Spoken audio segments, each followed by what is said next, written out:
Hello everyone, we are back in this video to talk about the biblical story of creation. Today we will initiate some thoughts about the word day, evaluating its main kinds of utilization. And in the next video we will deal with the search for a concept which can not only amplify the comprehension of its meaning but also make it easy to use it in the study of the biblical days, consonant with our interest. We already mentioned in the first video the difficulties in the understanding and in the composition of the first week's days, since the apparition of light, when were established the day, the night, evening, and morning, all the segments of the day which we know well and which accompany us in our entire existence. Alright, let's get started then. What does the word day mean anyway? Or how can it be defined? The dictionary can be a good start, and it says, regarding the word day, that it is a masculine noun, of which the main meanings are 1. A period of 24 hours. 2. The period during the day when there is light from the sun. A bright, sunny day.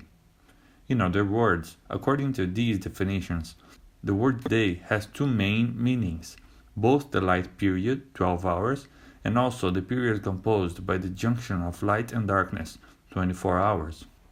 This double meaning for the word day shows that it is a peculiar and very interesting word. At the same time that it means the light and dark pair, it also means only its half, that is, only the light.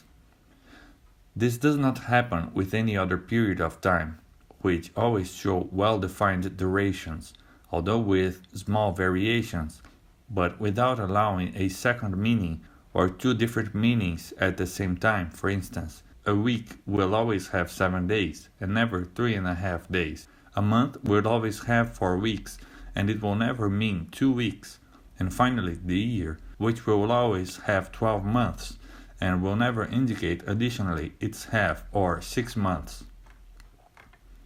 But the word day can also qualify shorter periods of time, as occurs for example on a commercial working day, which lasts 8 hours, divided into 4 hours in the morning from 7 to 11 a.m. and 4 hours in the afternoon from 1 to 5 p.m. As if this wasn't enough, the word can qualify even longer or indefinite periods of time, such as when one says, "On the day I arrived from my trip," without specifying when, whether it was day or night, or how long ago this occurred. And if we use the rotation of Earth around itself as a criterion to define a 24-hour period for the term day, we are faced with yet another complicating factor, since we also call day the rotation of other planets around their own axis, which occur in periods shorter or longer than 24 hours. Jupiter, for example, is the planet that has the smallest days and nights when compared to Earth. Every 10 hours it completes a cycle of day and night. The planet Venus, on the other hand, has the longest days and nights compared to Earth. A complete Venusian day-night cycle takes just over 8 terrestrial months, 243 Earth days. It's like 4 straight months of day, followed by 4 straight months of night. Well then, we also find this diversity of meanings in the first chapters of the book of Genesis. As Edward J. Young says, the Hebrew word yom is used in two different senses in Genesis 1:5. In one instance, it denotes the light in distinction from the darkness. In the other, it includes both evening and morning. In Genesis 2:4b, the word is employed in yet another sense. Let's see textually how they are presented. In Genesis 1 we have, "And God said, Let there be light, and there was light. And God saw the light, that it was good, and God divided the light from the darkness. And God called the light day, and the darkness he called night. And the evening and the morning were the first day." In other words, the first apparition of the word day occurs when the light starts to receive this name, and after night is qualified. The word day appears for the second time after the quotation of evening and morning, suggesting that, from then on, the alternation between light and darkness begins.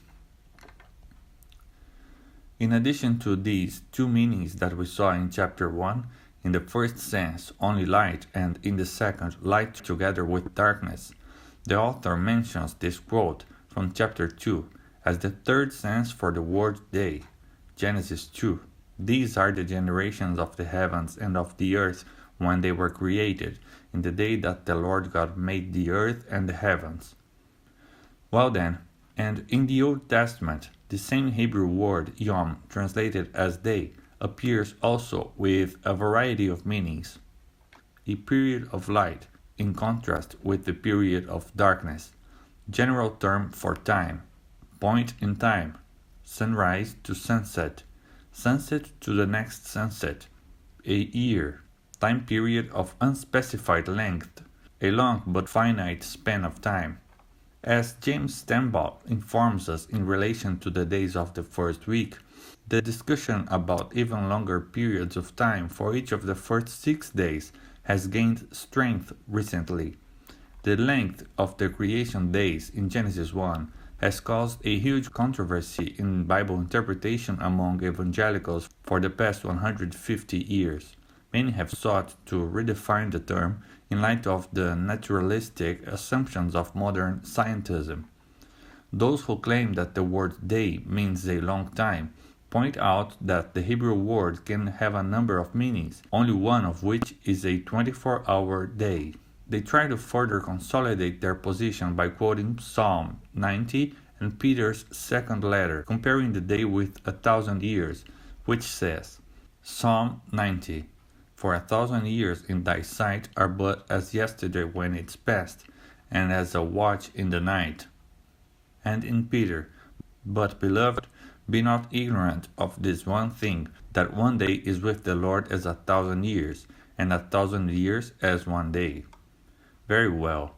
Given this diversity of meanings, we have to ask and try to answer at least 3 questions. First, why does the word day is allowed to be applied to such different periods of time?